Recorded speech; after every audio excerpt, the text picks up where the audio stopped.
Hi guys, welcome back. We're here for another reading of the Strawberry Patch Pancake House.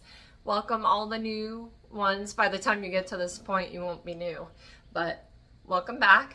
And I think we are on chapter 29, page 257, and there may be some wording I have to skip over, so just read that on your own, and I will try to catch us up where it kind of...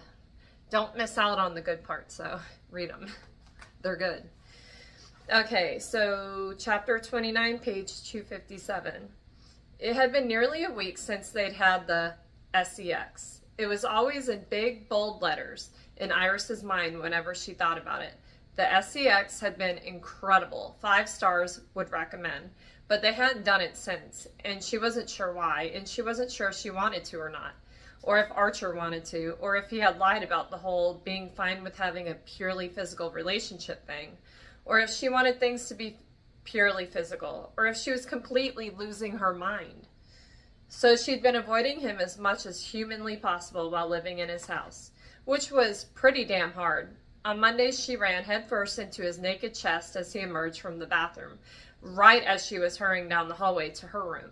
He grabbed her arms to steady her, and she just stood there, frozen like a deer caught in the headlights. "Good morning, Iris," he'd rumbled, his voice all raspy from sleep, and Iris had stuttered some excuse about having to check on Olive, an obvious lie since Olive was still sound asleep before running away.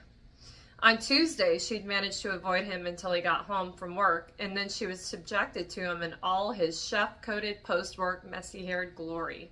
He'd been polite, asked how her day had gone, and that was it. He hadn't pushed anything, hadn't asked for anything. She'd almost wish he had, wish he would just decide for her. Wednesday was a real nightmare. She'd accidentally peeked into Olive's room and found Archer curled up beside his daughter in bed, reading her favorite bedtime story with all the silly voices and everything. That had nearly broken her. The two of them, side by side, their heads tipped together. It was too much. She was so happy for him, for them, for how far they'd come. Archer and Olive were a family now, and why did that hurt? Why did she want to picture herself there with them? Her brain felt completely scrambled, this new version of what her life could be playing on a loop in her head. She'd managed to run out of the house on Thursday as soon as Archer had returned home, and hidden out at Kara's house until past Olive's bedtime, although it didn't escape her notice that she was disappointed to see him there, or disappointed to find the kitchen empty when she got home. She wanted to see him there, mixing up a new batch of pancakes. She wanted to sit and tease him. She wanted to discuss Olive's latest therapy session and all the progress she'd made. She wanted to be a part of his life, a real part, not a hired help part or a booty call part. It was all very concerning. And now, here they were, Friday, and they were at the diner for lunch since Olive had a half day at school and she wanted to see her dad. And Iris was more than a little afraid of what would happen when Archer stepped out of the kitchen. Would she run? Would she propose marriage? Would she stand on this table and proclaim her new and entirely unexpected love for him? Iris, or to Iris, Bex waved a hand in front of her face, snapping her out of her slow descent into madness. "Sorry, what?" "Olive was talking to you." Olive squirmed next to her in the booth. "Sorry, kid. I guess I fell asleep with my eyes open." Olive scrunched her nose like she didn't believe that excuse for a minute. Iris was just glad the little lie detector couldn't tell she was having wildly inappropriate thoughts about her dad. "What were you saying?" Olive sighed the long-suffering sigh of a 5-year-old surrounded by incompetent grown-ups. "I said, when are we going to start our garden?" "Soon." Iris reached over and opened the little pack of crayons that the kids' menu came with. Olive grabbed them and started coloring, but Iris saw that her frown had deepened. She had learned that soon and maybe were Olive's least favorite words. She did not appreciate stalling. "We were waiting for the threat of frost to pass, but we'll plant it soon, I promise, okay?" Olive nodded as she colored. "And when are you going to teach me to drive?" "You need to finish learning to swim first." Olive's swimming lessons had quickly become Iris's favorite part of the week. After just a few lessons, Olive had gone from thrashing around rather ineffectually in the water to being able to do a front and back float and a pretty solid doggy paddle. Iris had been surprised by the swell of pride she felt when Olive's little tummy rose above the water, her head back, limbs like a starfish, and she'd done it. She'd floated. Even now, Iris felt a bubble of excitement inside her when she thought about it. But Olive wasn't satisfied with the promise to garden and dive. She wanted more. "Can we watch Narnia tonight?" she asked. "Maybe." "Iris." She dragged out the last half of Iris's name on a long line. Ben cringed and Iris just shook her head. "What's with the demands today?" She brushed the hair from Olive's face. Olive laid her head on the table, her cheeks sticking to the children's menu she'd scribbled all over. "I want to do all the things." "I know. We have plenty of time, babe," she said. But was that true? It was already May. If she stuck to her original plan, she'd be handing in her notice by June. Had Olive somehow sensed that she'd been planning to cut out early? Did she know that Iris was bound to disappoint her? But what if we don't? We do. A month and a half was a long time. Even if she did leave at the end of June, they would still have plenty of time to do everything Olive wanted, unless she kept adding to the list, or unless Iris decided to stop being a coward and acted on her newfound feelings. Olive scowled. Beck's mouth. "Yikes!" from across the table. Yikes was right. This kid had a lot of plans and Iris had made a lot of promises. And the thing was, she actually wanted to keep them. She wanted to plant a garden with Olive and teach her to dive and watch Narnia and do all the millions of other things they talked about. Hold on.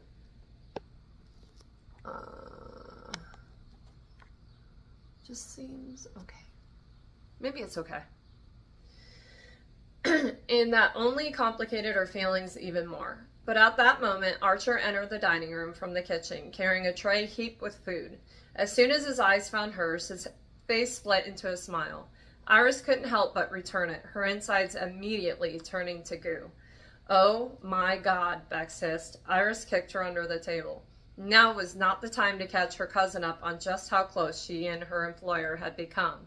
But apparently, Iris wasn't imagining the way Archer was looking at her. They were obvious as hell. "Look, there's your dad." Iris nudged Olive with her elbow, and Olive raised her head. "Yay!" Olive waved to Archer as though he wouldn't find them at their usual table. "Dad, over here!" At the sound of Olive's eager "Dad" shouted out across the diner, Archer's smile grew even wider, and Iris's heart ached at how sweet he looked staring at his daughter. "Hello, ladies," Archer said, laying the plates on the table. He caught Iris's gaze and held it a beat too long to be normal. Iris's face heated. "Let's see, we have one Olive special." He put the plate with the strawberry pancakes and whipped cream in front of their namesake. Iris started cutting the pancakes into little pieces for Olive. "One Noah special." Blueberry pancakes landed in front of Iris, and as close as I can get to the original pancakes for Beck's. He laid the last plate down with a flourish. Naming pancakes after the people who suggested them was a huge hit. Of course, this town absolutely loved the idea of having menu names after them. They'd even almost forgotten about the original pancakes. Almost. Iris knew for a fact that Archer was still working on them, not that she'd been brave enough to venture out to the kitchen the last few nights to join him. Archer ruffled Olive's hair. "Hey kid, how was school?" Olive shrugged. "Okay," she said with her mouth stuffed full of pancake. "Just okay?" That worried crease appeared between his brows, the one that he would literally march down to that school and do whatever he needed to do to ensure his daughter was having a good day. Olive swallowed her pancakes and gulped down half her chocolate milk. "Can Iris come to Mother's Day breakfast?" she asked as soon as her mouth was clear, and Iris wanted to immediately stuff more pancakes back in. Of course Olive had waited to drop that bomb until Archer was here. Her gaze snagged on his over Olive's head. This kid wanted so much from her. She wanted everything. She wanted Iris to be a part of her family, and Iris still didn't know she could promise her that. If she had it in her. Panic fluttered in her belly. "I'm, going to go wash my hands before I eat," Beck said, slipping out of the booth and beelining it for the bathroom. Iris desperately wanted to join her, but Olive was looking at her with those large, dark eyes. She opened her mouth, hoping the words would just come to her once she started speaking, but she was saved from having to figure it out by Archer's answer. He cleared his throat, pulling his gaze from Iris and turning his attention to Olive. "Mother's Day breakfast are not in Iris's job description, Liv." but I can come, or Grandpa Paul, or Grandma Paula, if you'd rather. Olive frowned, and the feeling that Iris was letting her down weighed heavier than she wanted to admit. It'll be fun, okay? Archer went on, running his finger through Olive's whipped cream and putting a dollop on her nose. She giggled and tried to reach her tongue out far enough to lick it off. Bex came back from the bathroom, her eyes flicking back and forth between Iris and Archer. Should I go wash them again? She asked. My dad's going to come to the Mother's Day brunch, Olive told her. That's great, Bex said, breathing a sigh of relief. Iris wished she felt the same way, but the panic had shifted into something else. Something like regret or longing. She tried to catch Archer's eyes again, but he stayed focused on Olive. Enjoy your lunch and be good for Iris, okay? Okay, Olive slid a finger through her whipped cream and reached her hand up to Archer's nose. He bent over so she could dab the cream on his nose. He smiled, that dimple popping in his cheek. Thanks, Liv. Olive grinned. See you later, he said, and Iris willed him to look at her, but when he did, she instantly regretted it. Written on his face was everything he wanted. He wanted Iris and his daughter. He wanted a family. See you at home, Iris, he said, and all she could manage was a feeble wave. As soon as he was gone, Bex leaned across the table. We need to talk, she hissed. What the heck is going on? Were you going to say hell? Olive asked. No, of course not. My dad says I'm allowed to say hell as long as I don't say it in church or school. Or in front of my grandma, Olive said, still swirling her finger through the cream. That seems reasonable, Bex said, digging into her own pancakes. These still don't taste like the original. I know, Iris said, but he's trying. Has he tried Bisquick? He gets very offended if you suggest using a mix. Bex raised an eyebrow. Kinda high maintenance. Are you sure you want to get into all this? All what? Olive asked, her little ears perked and listening. Iris shot Bex a look that said, shut the hell up in front of the kid, or at least she hoped it did. Nothing. I was thinking of opening a competing diner and making my own pancakes, but I don't think I will. Olive stared at her. Iris attempted a smile. Olive frowned like she was disappointed in her. Hey, isn't that Hazel and Noah over there? Iris pointed out Hazel and waved at her. Why don't you go say hi? Okay, Olive slid out of the booth slowly, like she knew they were just trying to get rid of her. But as soon as she was with Hazel and Noah, she was giggling and dancing around next to their table. Seriously, Iris, what the hell is going on? Iris kept her gaze on Olive to make sure the kid didn't make a run for it. She hadn't tried to escape the house in a while, but Iris didn't trust her not to see a bunny outside or something and try to follow it. We may have slept together. You what? Bex, Iris hissed, keep your voice down. Sorry, you what? She whisper shouted. We slept together, and it was amazing, like earth-shattering, and now I don't know what to do. Do what you always do. What's that supposed to mean? Her cousin sat across from her with her arms over her chest. They looked nothing alike. Apparently Bex looked like her dad, tall and strong with wild blonde curls and a booming voice. Iris looked like hers, and neither took after their mothers. You're the queen of one-night stands, Iris. When was the last time you actually dated a guy? Iris sighed. 11th grade. Exactly. But he has a kid, Bex. This is serious. A kid you already love and take care of all day long. Iris looked at where Olive was now, reciting some kind of poem or song or something for Hazel and Noah. When she first started working for Archer, Iris remembered how close off Olive had been, how lonely and sad. She'd come a long way. And maybe Iris had too. She'd been terrified of kids before, convinced she never wanted any of her own. And now, maybe, she could picture a life with Olive in it. Look, Iris, it's like any other relationship. Maybe it will work out and maybe it won't. But judging by the way you two were looking at each other, I think it's worth a shot. But what if it doesn't work out? Then it doesn't. But what about Olive? Bex, you know how things were when we were kids. You know the men that waltzed in and out of my mom's life and mine. Every time I got my hopes up and every time they left. I don't want to do that to Olive. Iris Lynn Fraser, you are being crazy. Thank you, I feel crazy. That's very validating. Bex smiled. You're nothing like those dudes. Look, I love your mom, but she made bad choices in men. A lot of bad choices. But those men weren't bad. They were kind and funny. I liked them. And then she'd just get tired of them. Okay, I'm confused. Are you afraid like your Mother or the men she brought home? Both. Iris, help me. I don't know what to do. I think you do. I think you know exactly what to do, but you're too afraid to admit it. Iris scowled. That was why she didn't talk to Bex. Her cousin knew her too damn well, and Iris did not feel like being called out right now. She felt achy inside. Luckily for her, Olive was skipping back to their table. I'm back! Oh, good! Iris sent a smug smile at Bex, and her cousin returned the gesture by sticking out her tongue. How are Hazel and Noah? Good. I showed them my new dance. I'm sure they loved it. They did. They're going on a trip to an island, and they're going to bring me back a souvenir. Wow, lucky you. Olive grinned at her right before she swiped the remaining whipped cream from her plate and dabbed it on Iris's nose. Got you. Now you match me and Dad, she squealed with delight. And for some crazy reason, the whole thing made Iris want to cry. Chapter 30, page 269. Hey, Dad. Hey, Arch, how's it going? Archer sighed. It's going okay. He leaned back against his headboard. Olive had just finished her weekly chat with his dad, and Iris had taken her to bed. When Iris had scooped her up, Olive giggling and shrieking in her arms, Archer was a goner. They all just made sense together. Didn't Iris see it? He'd been losing his mind over this past week. He'd been trying to give Iris space. He didn't want to push her into anything she didn't want, but now he had no idea what was going on in her head. She'd barely spoken to him about anything other than the basics for Olive's day, and it was making him crazy. It's clearly not okay, so why don't you just tell me what's going on? Things with Iris have escalated. His father arched a gray eyebrow. Escalated? In what way? In what way?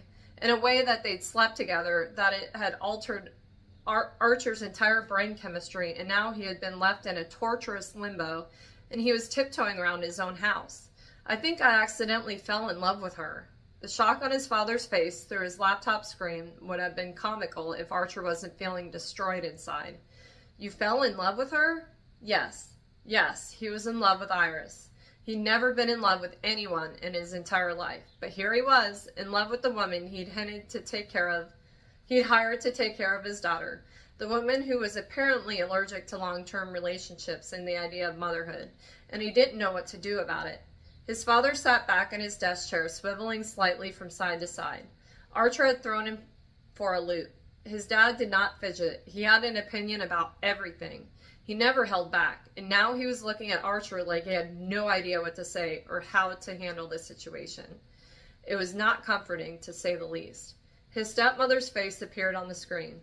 Sorry to butt in, she said, but I couldn't help overhearing your problem, Archie. Probably because she had been sitting in the same room as his father working on her latest cross-stitch pattern. Archer had received more pillows with Bible verses stitched on them than he knew what to do with. They were currently all shoved in a hall closet. How does Iris feel about all this? Kathy asked, her face now completely eclipsing his father's. Kathy frowned. Well, there you go. What does that mean? Archer snapped. You need to talk to her, Archie. Like, really talk to her. Find out what she wants. That was the problem. He had talked to Iris, and she told him what she wanted. She wanted this to be purely physical. She'd been upfront with him from the start. He was the one who wanted more. He was the one hoping she'd change her mind. He was an idiot. Thanks, Kathy, you're right. His stepmother smiled. Good, glad I could help. And with her job done, she disappeared from the screen. His father came back into view, a confused crease still between his brows. What is it, Dad? Why are you looking at me like that? His dad shook his head. Sorry, it's just... You've never talked about anyone like this before. It's good, Arch. I'm happy for you. Archer scuffed. Well, don't get too excited about it. I don't think we want the same things. People change their minds about what they want all the time. Maybe. I'm proud of you anyway. Proud of me for falling for a woman who doesn't want me? Gee, thanks, Dad. His dad chuckled. I'm serious. Work was all you cared about for years, Arch. And while I'm proud of you for pursuing that dream, it's nice to see you finding other things to pursue. Even if it doesn't work out with this girl, it's good that you're trying. It didn't feel good. It all felt pretty shitty, actually, but Archer didn't have time to explain that before Olive tore back into his room, freshly bathed and sporting her new jammies. I need to show Grandpa my sloths, she said, climbing back up into his bed and crawling into his lap. Archer readjusted the laptop to accommodate her. Hey, there's my little Livy again. Look, sloths! Olive pulled out her pajama top to display her sloths. Oh, wow, look at those. Very stylish. Move over, Jim. I want to see her jammies, too. Kathy was back, nudging his dad to the side, and Archer had to laugh. His parents were so happy about having a granddaughter. His mother had sent multiple postcards from Chile, and Olive had them all over her bulletin board. So between his three parents and Kate's mom, Olive had no shortage of doting grandparents, and Archer was so thankful for that. He could never have done this alone. He glanced up and found Iris hovering in the hallway, her expression dreamy as she watched Olive talk to her new grandparents. He hadn't done any of this alone. Iris caught him watching her, and she gave him a shy smile. Sorry, I tried to tell her it was your turn to talk to your dad, but she was very determined about showing off her jammies, she said quietly. Archer slid Olive and his laptop off his lap and let her finish her conversation. He joined Iris in the doorway. It's okay. She's excited. Yeah. Iris's gaze kept flicking back between Olive and his face. Sorry I've been so weird this week. He shrugged. It's a weird situation. I don't want you to think I regret anything, because I don't. Archer's heartbeat ramped up, but he kept his face neutral. Me neither. Maybe we can go out somewhere later, just you and me. I can call Kimmy to babysit. Archer grinned. Sure, meet me in the kitchen at 9. Iris smiled back. I'll be there. Hey, Mom. Hey to you, my little flower. It's been a while. I know, sorry. She loved her mom, but neither of them were very good about setting aside time to catch up. Iris hung her head over the side of her bed, letting her hair brush the carpet, her phone held to her ear. It was 8 o'clock. She had an hour before her date with Archer, and she felt weird and nervous. Anything wrong? Her mom asked. Not particularly. Okay, so what's new? How's your new job? It's fine. Her mom laughed, and the sound was familiar and comforting. Her mom had a good laugh. So, you called to tell me you're okay and your job is fine? Iris sighed. Somehow her mother still had her powers of mom perception, even long distance. Mom, did you want to be a mom? Of course I did. Too fast of an answer, Mom. I want the truth. When you found out you were pregnant with me, were you happy or scared? Did you always dream about being a mom, or was it an accident? Iris, honey, where's all this coming from? Are you pregnant? Iris started coughing and nearly choked on her spit. She rolled over, bringing her head back up into the mattress. God knows, she said when she caught her breath. I've just been thinking about it a lot lately. Oh, I'm not going to judge you or anything. I'm just wondering how you felt at the time. I know you love me, and I always felt loved as a kid. She could feel her mother sigh through the phone. Well, that's a relief. I love being your mom. I know, but if I'm being honest, her mother paused for so long that Iris held the phone away from her ear to see if they'd been disconnected. But then her mother started speaking again. I wasn't married, obviously, and I had no intention of marrying your father. He wasn't the father type. So yeah, I was scared. Of course I was. I get that. Your aunt took me to the clinic, you know. She said she would help me with whatever I decided, and I did the same for her 2 months later.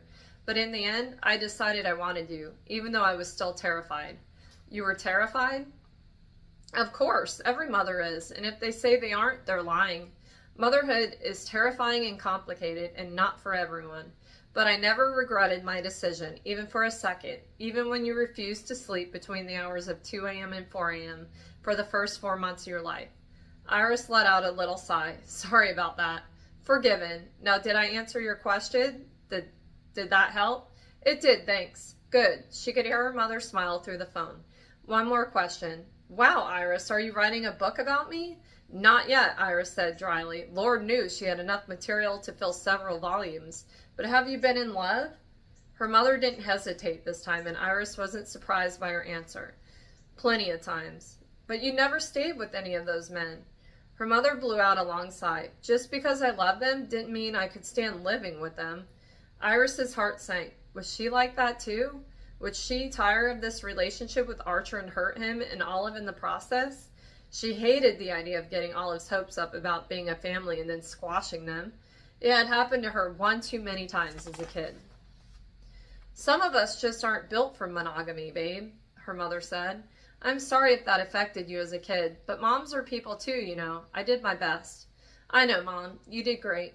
And she had done great. Iris's childhood had been filled with laughter and dancing around the kitchen, and diners with her aunt and cousin, and it was beautiful and fun, and her mother had done her best.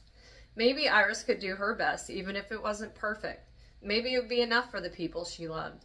Her mother laughed. Well, good, because we can't go back and redo it now. No, and I wouldn't want to. I love you, Iris. Love you too, Mom. They said their goodbyes, and Iris promised to call more often, as she always did, and her mom promised too, and then she hung her head back over the side of the bed.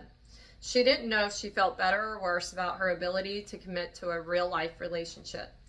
But she did know one thing she'd somehow managed to forget. She may not have had a father, but she'd always had a family who loved her. Her mom and aunt and Bex, their own little female-only commune. Iris knew how to be part of a family. So if she decided she wanted more with Archer, if she decided she wanted to join his family, she could do it, even if she was still a little bit terrified. Chapter 31, page 277. So is this a date? Iris asked from her stool when Archer met in the kitchen. She looked beautiful as usual, but gentler tonight, less like she was trying to drive him to distraction and more like she just lived there. Like she was comfortable there in his kitchen in her jeans and a sweatshirt, her hair still damp from her shower. She looked cozy and sweet and like she belonged there.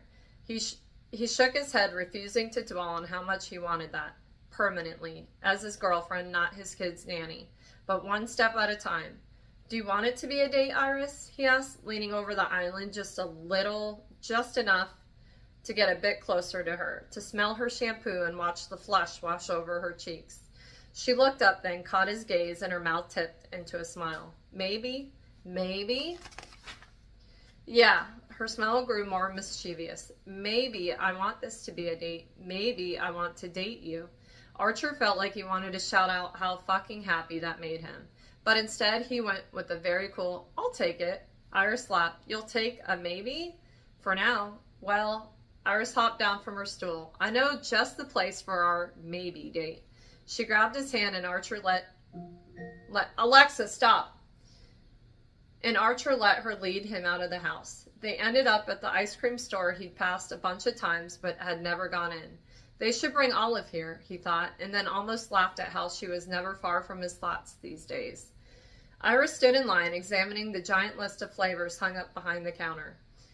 What do you recommend? He asked, leaning down to whisper in her ear and to watch the shiver run through her when he did. God, he just wanted to be close to her. I like to mix and match. My favorite combo is a scoop of strawberry cheesecake with a scoop of Death by Chocolate in a waffle cone. Wow. Iris turned to smirk at him. You're not the only fancy pants foodie around here. He laughed. I guess not. You've been keeping it a secret. She shrugged. I didn't want to intimidate you. Oh, was that it? Yep. Can't go brushing that ego of yours, she laughed, her eyes dancing as she teased him. They stepped up to the counter and he ordered 2 strawberry cheesecake and Death by Chocolate combos in waffle cones from the young guy at the register, who was busy staring at Iris. At first, Archer wasn't sure the guy had even heard him. He was so distracted, but Archer couldn't really blame him. It was impossible not to stare. Iris smiled at him, and Archer thought the poor kid might expire on the spot. Hey, Carter, she said. How's your grandpa's new hip? The question about his grandfather seemed to snap Carter out of it.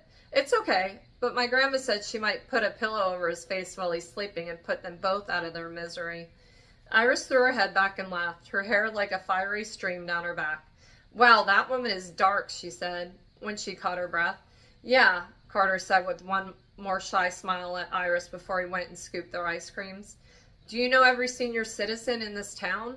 Archer asked while they waited. Pretty much. You know that's remarkable, right? Is it? I've lived here my whole life. It'd be weird if I didn't.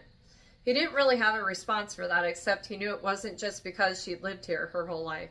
It was because Iris cared about people. She paid attention to them. And that's why people couldn't help but want to be near her.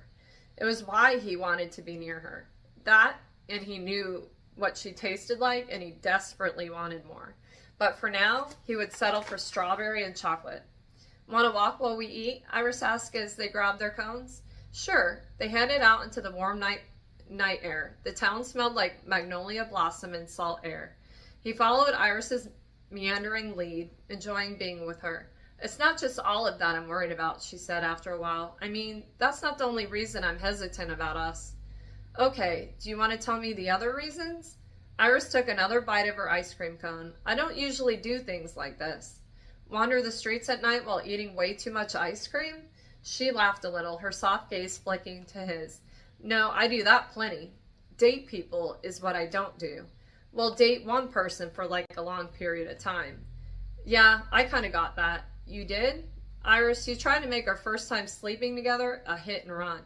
She laughed harder at that. A hit and run? That's what it felt like, he said with a laugh. She cringed. Sorry about that. I'm not saying I didn't enjoy it. She smirked and shook her head at him. Look, Iris, I'm on unfamiliar ground here too. With everything. With Olive, with the diner, with you. He swallowed hard, refusing to let this conversation get too far ahead of him. I didn't really do relationships in the past either. I didn't have time for them, so maybe we just take this slow. See how it goes. See how it goes? Yeah, we see how it goes. We figure it out together. And what about the whole custody thing?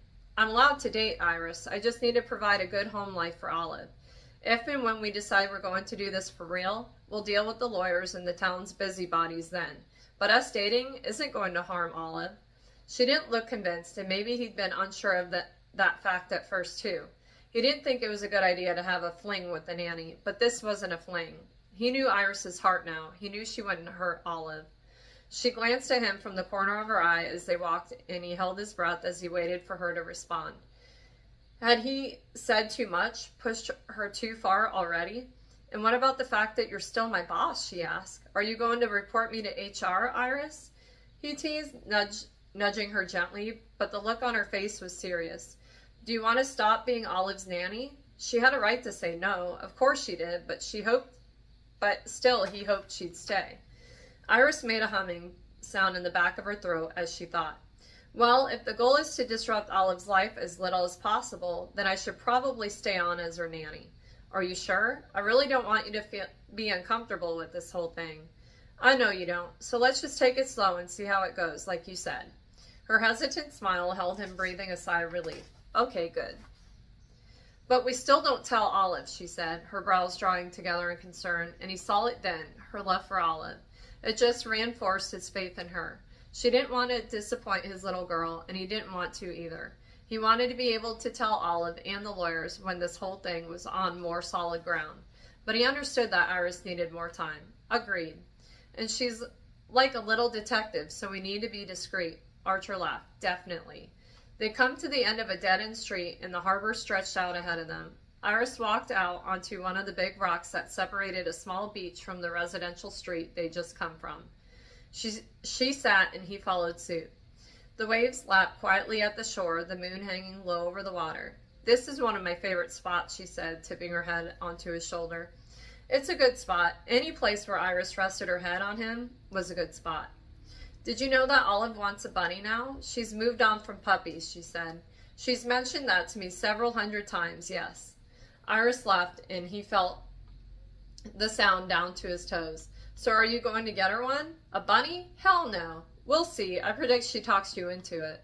Archer shook his head. The last thing we need in this house is a pet. If she flutters those long lashes enough, you'll get her one. You'll do anything for her, Arch. Arch, the teasing was gone from her voice, replaced with the sweet tenderness that made Archer feel like his heart was too big for his ribcage. That little shortening of his name, something people did all the time, sounded like the sweetest endearment from her lips. Oh, Christ. He had it bad. He cleared his throat. I do a lot, but I draw the line at bunnies. Iris lifted her head and turned toward him on their sun-warm rock. She looked beautiful in the moonlight, like a character out of Olive's book of fairy tales. He leaned forward and brushed his lips over hers. I'm really glad I moved here, he said, because it was true, so much truer than he had ever thought it could be. How was it only a few months ago that he was scrambling to figure out a way to leave? He felt Iris smile against his lips. Me too. She kissed him, tangling her hands in his hair, and he pulled her closer, wanting all of her, but willing to settle for her sighs and whimpers and the feel of her soft curves beneath his fingers in the moonlight.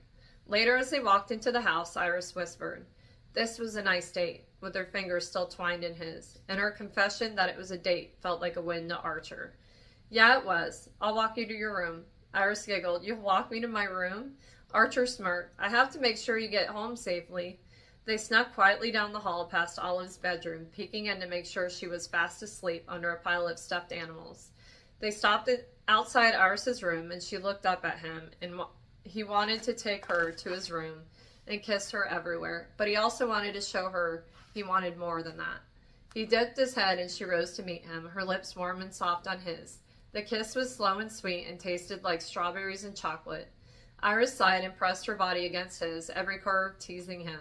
And Christ, did Archer want to lean into it, but he pulled away, resting his forehead against hers. Good night, Iris. Her eyes were big and dark, her cheeks flushed. What do you mean, good night? He smiled. I mean, will you go on a date with me again tomorrow night? She stared at him for a minute, and he thought maybe he'd overplayed his hand, but then she gave him a small nod. Great, 9 o'clock, the kitchen. I'll see you then. He planted another chaste kiss on her lips before leaving her stunned in the hallway. Aw. So we left off on, we left off on page 284, or no, page 285, chapter 32. Let me know how you guys think this is gonna end. I think we all know, but I think we only have 285 to 361. So less than 100 pages.